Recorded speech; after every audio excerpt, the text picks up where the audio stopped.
Good day everyone and welcome back to our channel. So in this video I'm going to be showing you some of the possible essay questions that you can expect for May-June examination 2024 for Business Studies Paper 2. So if you have not yet subscribed to this channel, please subscribe, like, and also click on that notification button so that you can be notified every time when we upload a new video. Let's get started.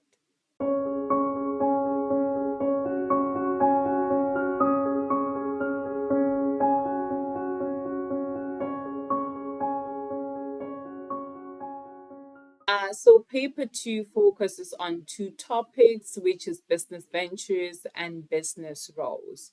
So under business ventures, we have management and leadership, investment, which focuses on securities or opportunities. We have investment, which focuses on insurance. We have forms of ownership with the focus on how they can contribute to the success or failure of a business. And we also have presentation and data response.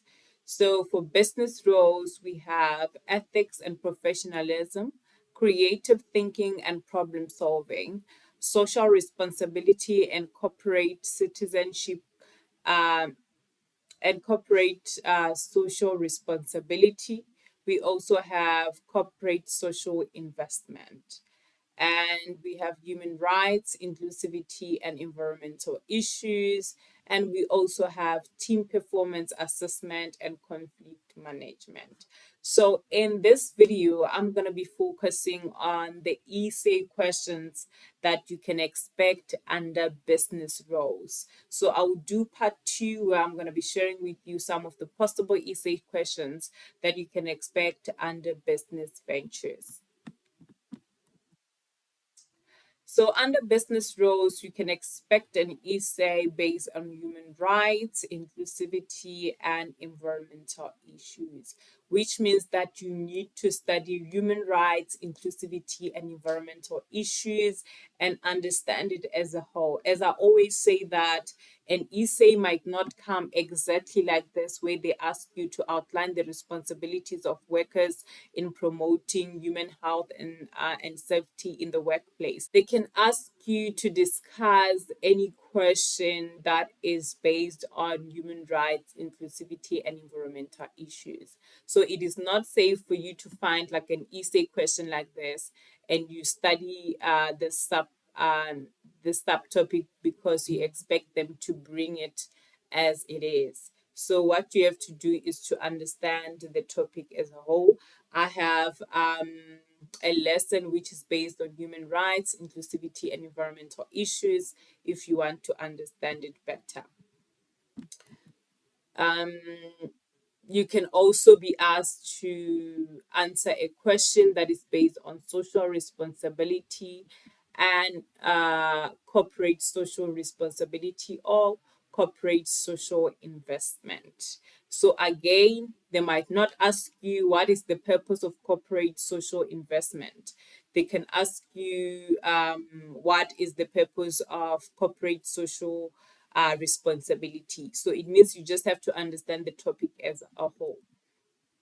And they can also ask you to answer a question based on team performance and conflict management, which means that if you are planning to write an essay under business roles, you must know all these three topics. So I'm going to be showing you how to answer an essay correctly by answering this question, the team performance and conflict management essay question. So the structure of your essay is introduction, its body or the discussion of your essay, and also conclusion. So for your introduction, you are expected to discuss or to write 2 points because they will give you 1 mark per point. And for your discussion, you have to at least discuss for 28 marks. And your conclusion, you can write 1 point and you get 2 marks for that. So for your discussion, you are going to discuss the topics that they've provided to you in the essay questions, which means you must discuss all these topics. So this, I believe, this is a great thing about business studies, because already they provide you with the topics for your body. And another thing, when you're writing your intro, after writing your introduction, your first subtopic will be the differences between conflict and grievance, not body. You should never write body as like a subheading. The first subheading after your introduction is the first uh, topic or subheading they've provided for you in the essay question.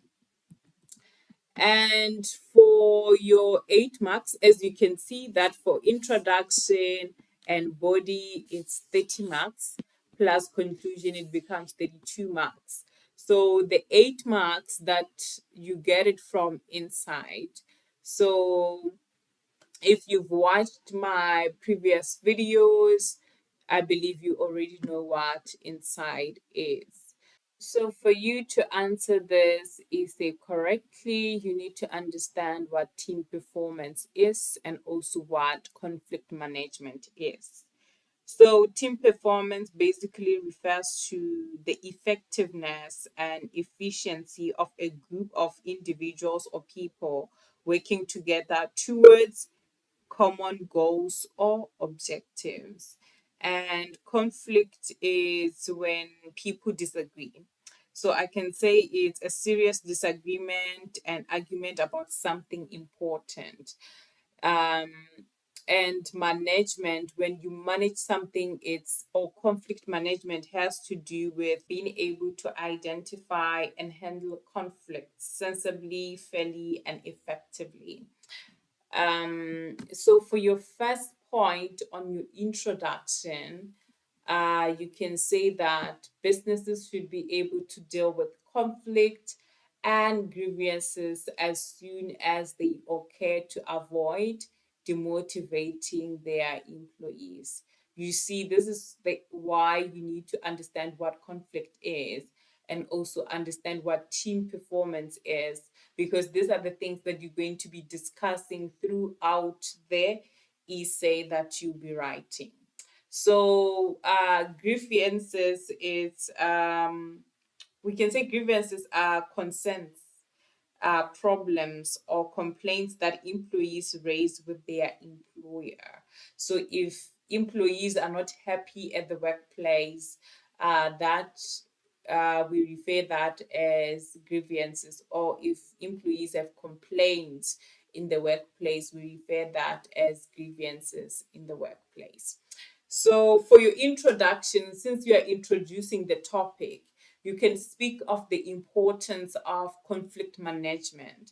As we have mentioned in our first point, that businesses should be able to deal with conflict and grievances as soon as they occur to avoid demotivating their employees.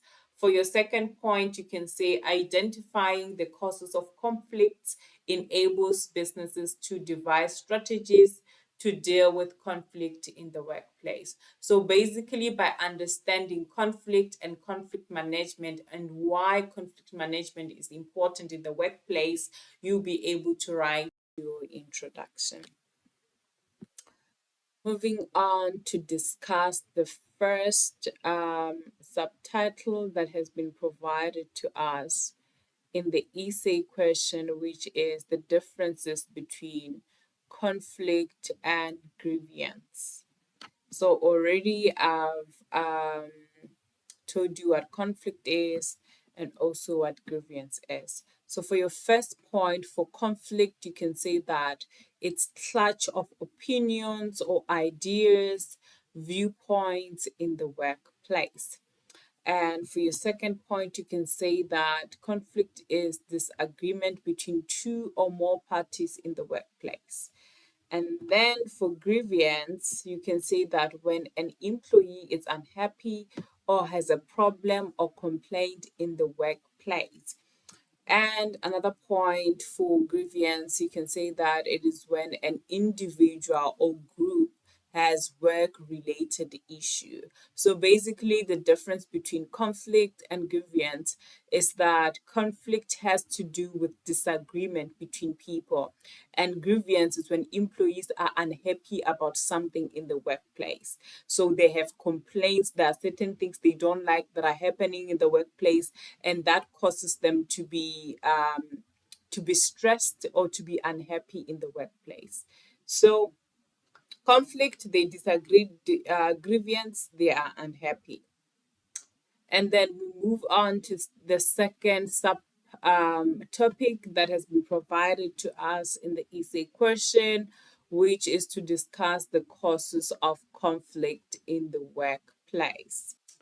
So, for your first point here, you can say that lack of proper communication or miscommunication between management and workers can cause conflict or disagreement in the workplace. And for your second point, you can say that ignoring rules or procedures may result in disagreements or differences in opinions and conflict. So, when someone decides to do something that is against the rules or procedures, or if the manager comes to you and expect you to do something that is against the rules or the procedures in the workplace, definitely as an employee, one who will disagree, and that will cause conflict in the workplace because of having someone else who wants to break the rules and someone else who's saying no, I cannot do such things. And management and or workers may have different personalities and backgrounds. So we know that in the workplace we have different people with different personalities, and people with different personalities may have different perspectives, which means that they will not always see eye to eye, or they will not always have the same view in the workplace, and that can create a conflict. So, for another point, you can say different values and levels of knowledge, skills, and experience of managers and workers. So, for example, let's say we have someone with more experience in the workplace. That person is more skilled and that person has more knowledge.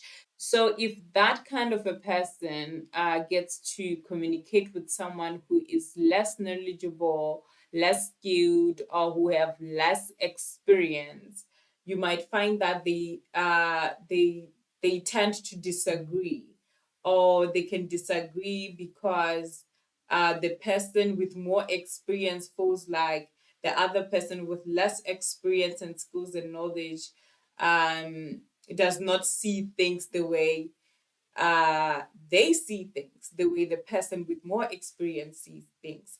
So that can create conflict in the workplace. And another thing that can cause conflict in the workplace can be little or no cooperation between internal and external parties or stakeholders, and also lack of recognition for good work. For example, when a manager may not show appreciation for extra hours worked to meet deadlines. So let's say a person goes extra mile, they do the best work, but the managers just do not appreciate that person. That can create conflict in the workplace, because when people are doing well, you need to tell them that, you know what, we see your efforts, we see what you're doing, we see the work that you are doing, and we appreciate it. On to the third subtopic, which is provided to us on the essay question to discuss, which is the criteria for successful team performance. So, this basically means that we are going to discuss the things that ensures that there is success in the workplace through team performance. So the first one is interpersonal attitudes and behavior. So interpersonal involves relationships between people. So this basically means the relationships, the attitudes and behaviors of people working together. And with that, for your first point, you can say that members have a positive attitude of support and motivation towards each other. Remember, we are looking at the things that ensures that there is success in team performance. So under interpersonal attitudes and behavior, it means that the members or the employees, they have positive attitude towards each other, they support each other and they motivate each other. For your second point, you can say that good or sound interpersonal relationships will ensure job satisfaction or increase productivity of the team. When people are able to work together in a good way, that is going to ensure that they are productive in the workplace. And also, when you are discussing the criteria for successful team performance, for mentioning the first point that contribute towards successful team performance, interpersonal attitudes and behavior, you get 2 marks. And for the point you are going to discuss, you get 2 marks, which means that you can just write this heading and also the discussion. You don't have to write 2 points. So for this, you get 4 marks, and you can move on to the second point. So another thing that contributes to a successful team performance is shared values and mutual trust and support in the workplace. For this, you can write your point to say shows loyalty, respect, or trust towards team members despite differences, which means that as people, we might not have the same view, we might not have the same perspective, but we are able to do what? To show respect. We are able to trust each other as team members, and we are able to show loyalty. Another point that you can write is saying that showing respect for the knowledge and skills of other team members. And the other point that, or another thing that can contribute towards successful team performance is communication. So, under communication, you can say that effective or good communication between team members may result in quick decisions. And another point, you can say that quality feedback improves the morale of the team. So, as a team, when you are able to communicate and give each other feedback, you'll be able to learn from such feedback or to learn from whatever it is that you get to receive from each other as a team and grow and become more effective in the workplace. So another thing that can contribute to successful team performance in the workplace is cooperation or collaboration. This basically means working well together. So under cooperation or collaboration, you can say that willingness to cooperate as a unit or to work together as a unit to achieve team objectives. And or you can say that to cooperate with management to achieve team or business objectives. So basically, cooperation has to do with working together. Moving on to the last subtopic that has been provided to us to discuss on the essay question is to discuss the importance of team dynamic theories in improving team performance. So, for your first point here, you can say that team dynamic theories explain how effective teams work or operate, or it basically explains the importance of working as a team. The second point, you can say that businesses are able to allocate tasks according to the roles of team members. Team members can maximize performance as tasks are allocated according to their abilities, skills, attributes, and personalities. So when they are allocating work, they allocate work looking at the skills that the team has, and they're looking at the personalities and also the abilities of each of the team members. So another point is that team members with similar strengths may compete for team tasks, responsibilities that best suits their abilities and competencies.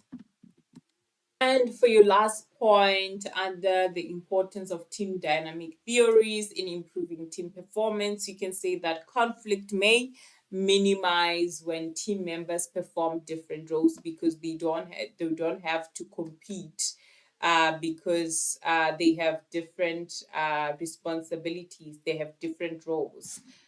Um, and you will be done discussing all the subheadings that have been provided to you, and you move on to write your conclusion.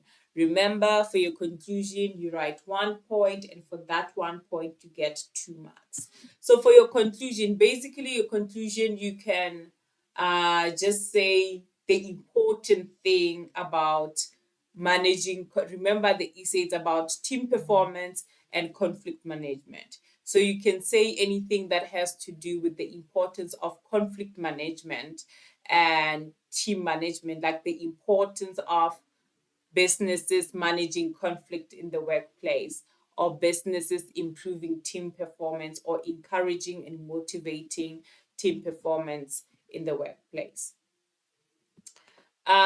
So for your conclusion, you can write that businesses that are well informed about the causes of conflict are able to handle conflict effectively in the workplace. Thank you so much for watching. I hope you enjoyed this lesson.